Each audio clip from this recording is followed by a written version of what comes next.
Весной 1978 года двое детей копали в заднем дворе в Лос-Анджелесе, когда наткнулись на что-то странное. То, что они нашли, было за пределами всего, что кто-либо мог ожидать. Ярко-зеленый Ferrari Dino 246 GTS, закопанный под слоями земли. Этот роскошный спортивный автомобиль был объявлен украденным 4 года назад. Предполагалось, что он исчез навсегда.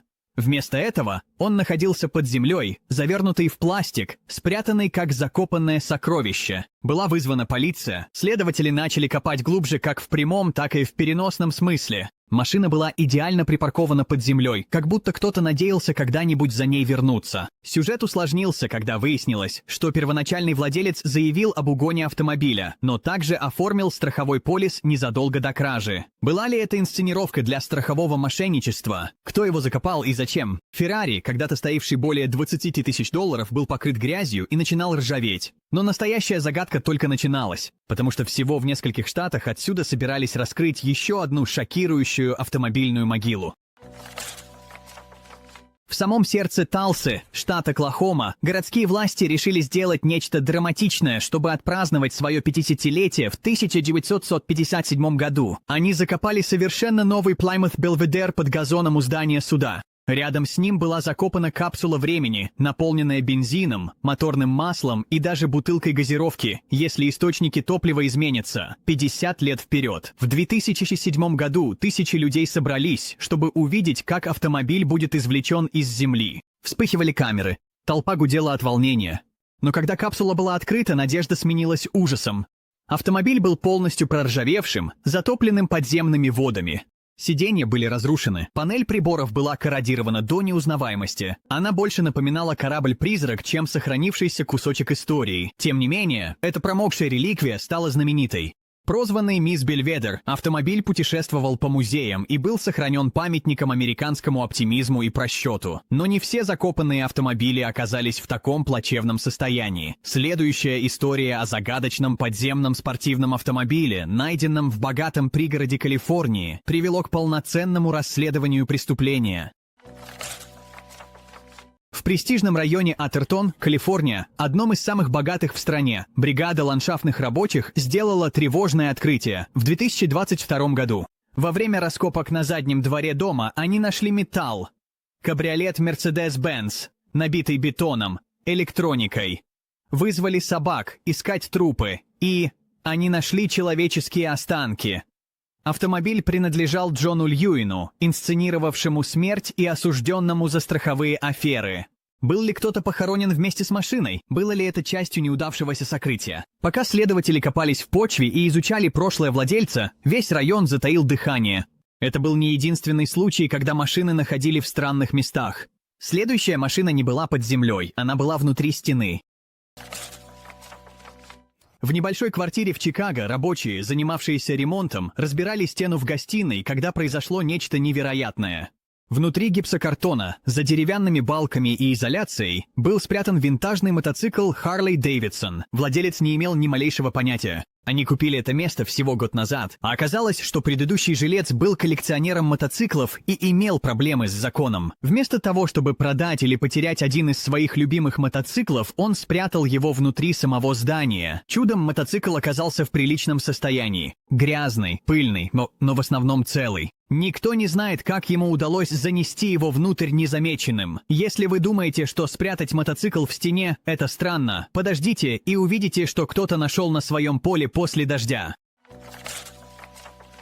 После сильного шторма в Небраске фермер заметил что-то блестящее, торчащее из свежевспаханной земли. Сначала он подумал, что это оставленное оборудование, но когда он начал копать, он обнаружил нос автомобиля целый. Ford Model A 1930-х годов, закопанный на глубине менее 2 футов под поверхностью. Никто не видел его раньше, местные записи ничего не показывали. Теория: во время пыльного котла семьи, нуждающиеся в месте или укрытии, просто закапывали автомобили, которые не могли использовать или продать. В некоторых случаях земля переходила в другие руки, и память о том, что было под землей, исчезала со временем. Когда фермер вытащил машину с помощью лебедки, кузов был изношен погодой, но интерьер все еще имел оригинальные приборы и кожаные сиденья. Это было похоже на шаг в машину времени, и в бардачке было что-то еще более необычное.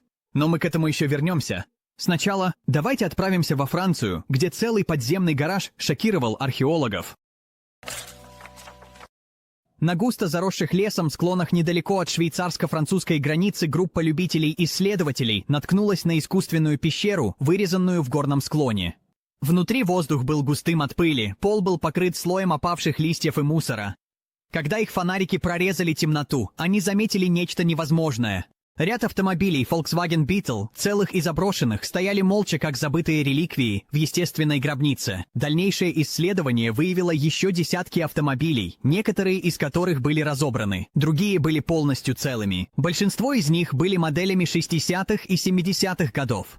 В конце концов были вызваны власти, и после долгого расследования они обнаружили, что многие из ВИН-номеров были стерты. Но правда начала выходить. Эта пещера когда-то была местом сброса украденных автомобилей, частью преступной сети, действовавшей по всей Европе в течение десятилетий. Вместо того, чтобы рисковать перемещением автомобилей, воры просто закопали проблему. Некоторые из автомобилей были проданы на аукционе. Другие были отправлены в музей. Место с тех пор было запечатано. Есть другие пещеры с чем-то большим, чем автомобили. В одном туннеле был редкий прототип Porsche, который не предназначался для показа. Но прежде чем кто-либо смог подтвердить это утверждение, пещера была закрыта властями. А теперь, вернувшись в Британию, исследователь собирался наткнуться на такое же забытое, но стоящее небольшого состояния. Городской исследователь Колин Смит, более известный своей аудитории на YouTube как The Bearded Explorer, видел немало странных мест, но ничто не могло подготовить его к тому, что он обнаружил, снимая внутри заброшенного склада где-то в английской сельской местности. Проталкиваясь мимо ржавых дверей и груды обрушившихся стеллажей, он повернул за угол и замер. Там они были два Ford Escort Race. Cosworth тихо разлагались в темноте. Это были необычные автомобили. Cosworth был легендой автоспорта 90-х, созданной для доминирования в ралли и оснащенной турбированным двигателем, который мог разрывать гравий, как немногие другие. Линии кузова были безошибочны, даже под толстым слоем грязи. Один был белым, другой черным. У обоих были спущенные шины и разбитые окна, но культовые спойлеры в виде кита оставались целыми. Эти автомобили, даже в плохом состоянии, могли бы стоить более $200 000 каждый, если их восстановить. Когда Колин документировал находку, он собрал воедино историю. Гараж принадлежал механику, который внезапно скончался в начале 2000-х. Так как некому было заявить права на имущество или его содержимое, автомобили простояли нетронутыми более 20 лет. Детали все еще были разложены на рабочих столах. Старые журналы и счета, разбросанные по полу, рассказывали историю человека, который явно любил свое дело. Видео стало вирусным, но, что еще важнее, оно вызвало звонок от кого-то, кто утверждал, что у него есть ключ от другого, еще более старого, секретного гаража. Того, в котором находилось нечто, что никто не видел почти столетия. В английской сельской местности, среди зеленых холмов и каменных заборов, стоял наполовину обрушившийся сарай, почти поглощенный плющом. Десятилетиями местные жители шептались, что внутри что-то есть, но никто не осмеливался войти, пока коллекционер по имени Джеймс Престон наконец не решил исследовать это место. Он пролез через сгнившую деревянную раму с фонариком в руке и ахнул.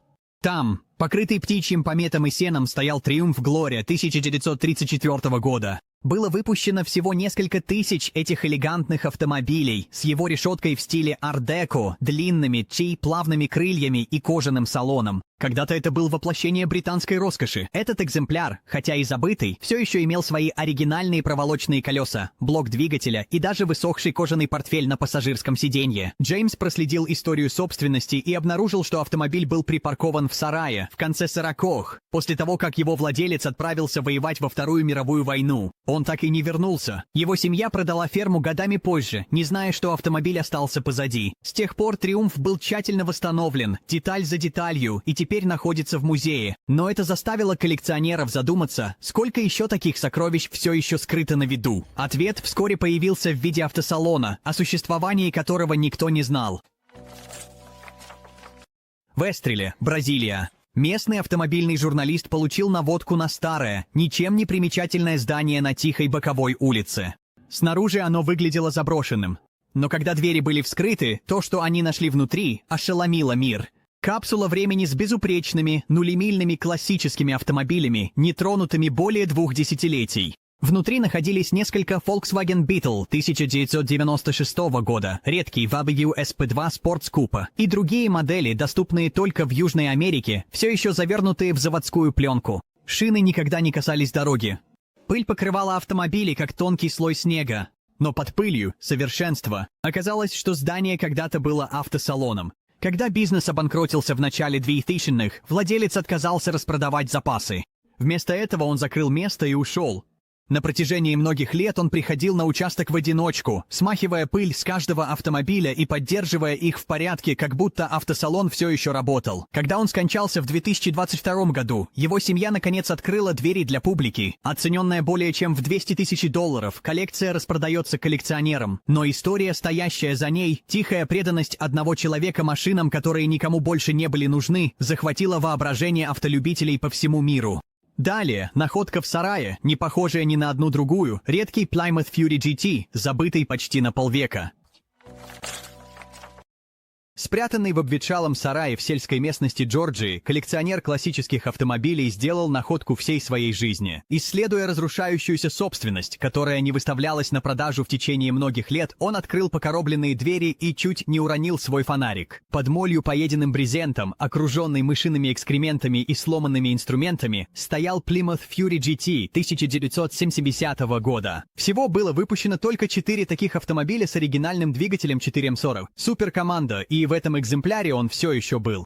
Кузов был покрыт пылью и паутиной, но когда он открыл дверь, богатый запах старой кожи и бензина накрыл его волной. Ключи все еще были в замке зажигания. Автомобиль стоял там с конца 70-х, после поломки трансмиссии. Владелец собирался починить его на следующих выходных, но жизнь вмешалась. Он скончался, так и не успев это сделать. Десятилетия спустя сарай оставался нетронутым, а автомобиль замер во времени. Сегодня Фьюри проходит тщательную реставрацию, и эксперты работают над сохранением каждого оригинального компонента. Это редкий экземпляр истории маслкаров. И напоминание о том, что иногда самые редкие автомобили не стоят в шоурумах, а находятся в тишине. В самом сердце Далласа, штат Техас, энтузиаст классических автомобилей по имени Деннис Коллинз получил наводку о старом автомобиле, который томился в сарае. Заинтригованный, он отправился на сельскую собственность, где его встретила обветшалая постройка, которая явно видела лучшие времена. Внутри, под слоями пыли и паутины, лежал Jaguar E-Type 1969 года, модель, когда-то считавшаяся воплощением британского автомобильного дизайна. Автомобиль стоял с 1999 года, и хотя внешний вид показывал признаки старения, интерьер оставался на удивление хорошо сохранившимся. Однако настоящий сюрприз ждал под капотом. Вместо оригинального двигателя Jaguar XK там находился двигатель Ford 302CI V8, модификация, выполненная компанией Jones Cars Inc. Эта неожиданная замена двигателя добавила уникальный поворот в историю автомобиля, сочетая британскую элегантность с американской мощью. Обнаружение этого E-Type не только подчеркнуло неизменную привлекательность автомобиля, но и подчеркнуло разнообразные пути, которые классические автомобили могут пройти за десятилетия. Эта находка вызвала обсуждение среди энтузиастов о достоинствах и сложностях таких модификаций, особенно с точки зрения реставрации и стоимости. Когда Деннис Коллинз документировал эту находку в сарае, это служило напоминанием о том, что даже в самых неприметных местах автомобильные сокровища ждут тех, у кого есть острый глаз и страсть к открытиям. В тихом сарае, нетронутом десятилетиями, автомобильный историк Райан Брут наткнулся на автомобиль, который казался опередившим свое время, 1967 AMC Amatron. Этот компактный электромобиль, разработанный в эпоху, когда доминировали прожорливые на бензин маслкары, представлял собой смелое видение будущего от American Motors Corporation. Amatron обладал инновационными технологиями, включая 2 никель-кадмиевые батареи, литий-никелевый вторидный блок и рекуперативное торможение, концепция которого не стала бы массовой еще несколько десятилетий. С потенциальным запасом хода до 150 миль при скорости 50 миль в час это было замечательное достижение для своего времени. Однако, из-за высоких производственных затрат и технологических сложностей Amatron так и не был запущен в массовое производство. Автомобиль, обнаруженный Брутом, был сохранен Чаком Мешаганом, дизайнером AMC, а позже хранился у его внука. Несмотря на пыль и признаки старения, автомобиль остался в значительной степени нетронутым, что свидетельствует о его исторической значимости. Были запущены планы по легкой реставрации перед тем, как выставить его в автомобильном музее Петерсона. Это позволит публике оценить этот ранний шаг в сторону электромобилей. Это открытие пролило свет на инновационный дух 1960-х годов и подчеркнуло цикличность автомобильных тенденций, поскольку индустрия снова принимает электромобильность. Дэниел Симс, известный в сети как Bearded Reality, отправился в заброшенный склад, обнаружив кладезь классических автомобилей, оцененных примерно в 1 миллион фунтов стерлингов. Коллекция включала в себя престижные марки, такие как Bentley, Porsche и Jaguar, все покрытые слоями пыли, рассказывающие истории ушедшей эпохи. Точное местоположение склада оставалось нераскрытым, добавляя находке атмосферу загадочности. Некоторые автомобили выглядели хорошо сохранившимися, в то время как другие показывали признаки запущенности с ржавчиной, мхом и птичьим пометом, портящими их некогда безупречные экстерьеры. Казалось, что коллекция была собрана на протяжении десятилетий, отражая страсть владельца к автомобильному совершенству. Симс задокументировал это открытие, запечатлев контраст между упадком и красотой и вызвав обсуждение о судьбе таких коллекций. Эта находка подчеркнула эфемерную природу материальных ценностей и истории, которые они несут, ожидая быть вновь открытыми. В 2014 году на заброшенной ферме в Экюрей, Франция, было сделано замечательное открытие. Коллекция из около 100 классических автомобилей, включая Ferrari, Maserati и другие престижные бренды. Автомобили, покрытые пылью и демонстрирующие различные степени разрушения, были спрятаны на десятилетия, создавая капсулу времени автомобильной истории. Коллекция принадлежала Роверу Байону, владельцу транспортной компании, который мечтал создать музей, демонстрирующий эти автомобильные шедевры. Однако, финансовые трудности в 1970-х годах вынудили его продать часть своей коллекции, а остальное осталось скрытым, забытым временем. Среди примечательных находок был Maserati HSG Grand Sport Frua 1956 года, один из всего 3 когда-либо созданных, и Ferrari 250 GTSVB California Spider, который когда-то принадлежал французскому актеру Алену Делону. Несмотря на их запущенное состояние, эти автомобили привлекли внимание коллекционеров со всего мира. Вся коллекция была продана на аукционе, собрав около 25 миллионов долларов, что подтверждает ценность и привлекательность классических автомобилей, которые были оставлены в забвении. Александр Кеннеди Миллер был известен как эксцентричный отшельник, но только после его смерти в 1993 году стало очевидно, насколько велика была его страсть к автомобилям. На его участке в Вермонте, скрытые в ветхих сараях и амбарах, находилась замечательная коллекция автомобилей Stutus, бренда, синонимичного роскоши и производительности начала 20 века. Коллекция Миллера включала около 30 оригинальных автомобилей Stutus, Stanley Steamer, Rolls-Royce Silver Ghost 1926 года и несколько автомобилей Franklin. Он также собрал огромное количество запасных частей, приобретая инвентарь у обанкротившихся дилеров. Удивительно, но Миллер жил скромно, часто ездил на потрепанных Volkswagen Beetle, в то время как его ценная коллекция оставалась скрытой от мира. Помимо автомобилей, следователи обнаружили около 1 миллиона долларов в золотых слитках, 900 тысяч долларов в акциях и 75 тысяч долларов в серебряных монетах. Все это было спрятано на его участке. Обнаружение этого скрытого состояния, винтажные автомобили создали образ человека, который ценил свою приватность и имущество, оставив наследие, которое продолжает интриговать и восхищать. В тихом уголке сельской Алабамы, окруженном высокой травой и заросшими деревьями, стоял обветшалый сарай, на который большинство людей не обратили бы внимания. Но внутри было нечто, что могло бы стать мечтой любого автолюбителя. На протяжении многих лет Эрл Траммел, скромный и мягко говорящий человек, тихо создавал одну из самых необычных частных коллекций автомобилей на юге США. Его соседи знали его как мастера на все руки. Мало кто знал о более чем 20 винтажных автомобилях, скрытых за этой ржавеющей гофрированной сталью. После того, как Эрл скончался, его вдова Патриция приняла решение. Она наконец-то откроет двери и поделится его секретом. Когда семья и местные энтузиасты открыли скрипучие двери сарая, воздух был густо наполнен пылью, но то, что находилось внутри, было захватывающим. Ряд за рядом классических автомобилей, многие из которых были покрыты защитными чехлами, другие плотно припаркованы, как в выставочном зале, застывшие во времени. У большинства был невероятно низкий пробег. Драгоценный камень коллекции — Chevrolet Corvette ZR1 1990 года, все еще завернутый в оригинальную упаковочную пленку. Всего 25 миль на одометре. Там были маслкары, винтажные грузовики и редкие импортные автомобили. Каждый автомобиль был сохранен с навязчивым уровнем заботы. Масло менялось регулярно.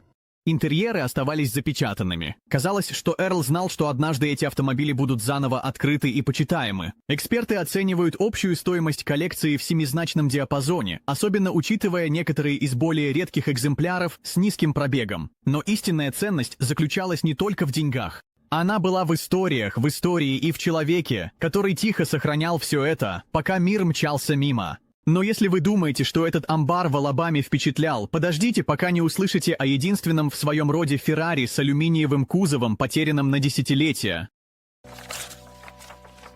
Находки Феррари в амбарах редки, но некоторые открытия полностью переписывают историю. В уединенном гараже в Японии, тихо собирая пыль, стоял автомобиль настолько уникальный, что даже историки Феррари были поражены. Это был Ferrari 365 GT Babies 4 Daytona. Берлинета 1969 года. Но это была не просто любая Дейтона, это был единственный экземпляр, когда-либо построенный с алюминиевым кузовом, и на протяжении многих лет он полностью исчез с радаров. Этот конкретный автомобиль изначально был построен как заводской прототип гоночного автомобиля, созданный для легкого веса и агрессивных гоночных характеристик. По причинам, которые до сих пор обсуждаются коллекционерами, Ferrari решила не выставлять его на соревнования и в конечном итоге продала частному покупателю. За десятилетия владение автомобилем переходило из рук в руки тихо, и в какой-то момент он оказался спрятанным в японском сарае, где простоял забытым более 40 лет. Когда его обнаружили, машина была покрыта пылью, шины спущены, а краска выцвела. Но, несмотря на износ, кузов был безошибочно узнаваем.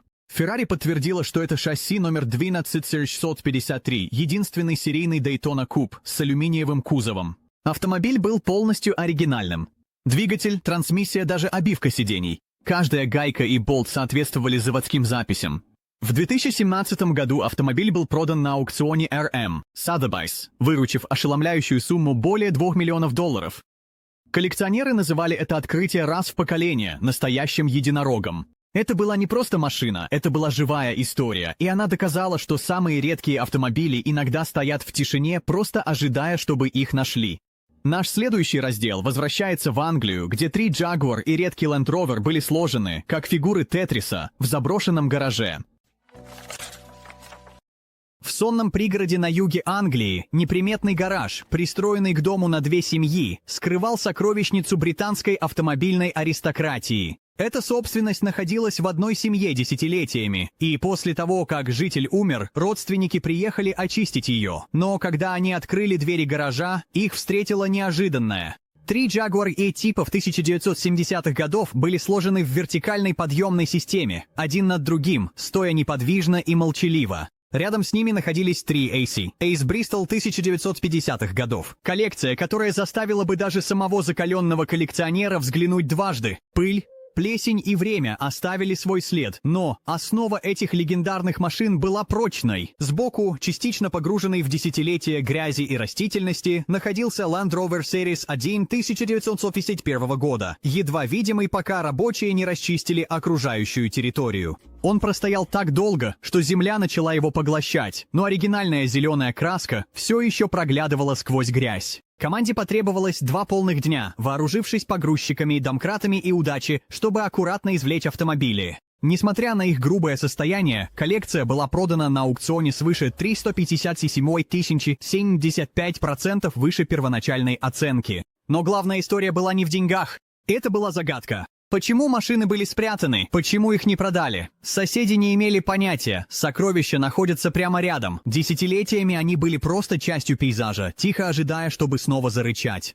Тем временем, за 1000 миль отсюда, обожженный огнем Lamborghini готовился к возрождению, которое никто не считал возможным. В конце 1980-х Lamborghini Countach LP 5000 QV был абсолютным королем дороги. Дикий, агрессивный и невероятно быстрый, он привлекал внимание везде, где появлялся. Поэтому, когда один из них загорелся в Канаде во время прогулки в 1988 году, это попало в заголовки и разбило сердца. Пламя вырвалось из моторного отсека, и к тому времени, как пожарные прибыли, задняя часть машины была обуглена до неузнаваемости. Страховая компания признала его полным уничтожением. Большинство людей предполагали, что его отправили на свалку, но один человек не сдался. Частный коллекционер увидел за расплавленным пластиком и обугленными панелями нечто большее. Он приобрел обгоревший корпус Countach и начал процесс восстановления, который занял почти 15 лет. Сначала процесс казался устрашающим. Запасные части для Countach было почти невозможно найти, особенно для поврежденных огнем участков. Двигатель можно было спасти, но проводка, элементы подвески и интерьерные детали пришлось изготавливать с нуля. Реставратор обратился к Lamborghini, которые сначала отказались участвовать, но когда они увидели преданность и аутентичность работы, они отправили заводских инженеров для консультаций по восстановлению. Со временем автомобиль был полностью возрожден, даже более безупречным, чем когда он покинул завод в Санта-Гата. А оригинальные ВИН, трансмиссия и блок были сохранены, что сделало его шедевром с совпадающими номерами. Сегодня Countach не только ездит, но и получает награды на конкурс d'Elegance в Европе. Это история возвращения из пепла к славе. Но следующая находка не будет блестящей или восстановленной. Это будет противоположное, зловещее автомобильное кладбище в сердце юга. Спрятанная в лесистой местности Джорджии, окруженная густыми деревьями и разваливающимся старым домом, находится одна из самых жутких коллекций автомобилей, когда-либо задокументированных. Городской исследователь и фотограф Леланд Кент получил наводку о местоположении от другого искателя приключений. То, что он обнаружил, было сюрреалистичным. Целое кладбище забытых американских маслкаров, медленно поглощаемых природой. Десятки винтажных автомобилей с 40-х по 70-е годы разбросаны по всей территории. Ржавый Buick Cadillac и даже редкий Buick Roadmaster 1947 года. Его массивная хромированная решетка радиатора теперь заросла плющом. Многие обрушились под собственным весом. На других все еще были следы их былой славы. Кожаные салоны, классические эмблемы, даже оригинальные наклейки дилеров на стекле. На участке площадью 7 акров также находился большой дом начала 20 века, заполненный антикварной мебелью, гниющими газетами и реликвиями повседневной жизни, замороженного во времени. Казалось, что владельцы просто исчезли. Местные жители вспоминали о замкнутой паре, которая когда-то жила там, оба любили автомобили и вели небольшой бизнес по реставрации в своем домашнем гараже. Когда муж умер, вдова, как сообщается, отказалась продавать или перемещать какие-либо автомобили. Они стояли год за годом, погружаясь в почву. Зловещие фотографии Леланда стали вирусными. Некоторые называли это свалкой. Другие называли это искусством, но для настоящих любителей автомобилей это было нечто большее. Напоминание о том, что у каждого автомобиля есть своя история, даже если он ржавый. Каждый из этих автомобилей был больше, чем металл и резина. Они были временем, застывшими, сохраненными случайностью. И каждый из них нес в себе историю. Последняя. Поездка ветерана войны. Эксцентричный секрет миллионера. Похороненная, вина, вора, мечта коллекционера, застывшая во времени. Некоторые были восстановлены до былой славы, другие оставлены точно такими, какими их нашли. Ржавые и грубые, но не менее ценные. А самая захватывающая часть, их еще много там снаружи. Запертые в сараях, похороненные на задних дворах, спрятанные за фальшивыми стенами и забытыми гаражами. Где-то, прямо сейчас, кто-то проходит по кусочку истории, и они даже не знают об этом. Так что, будь вы автолюбителем, любителем истории, или просто тем, кто обожает хорошую загадку, помните, время от времени прошлое оживает. И когда это происходит, поверьте, оно выглядит невероятно.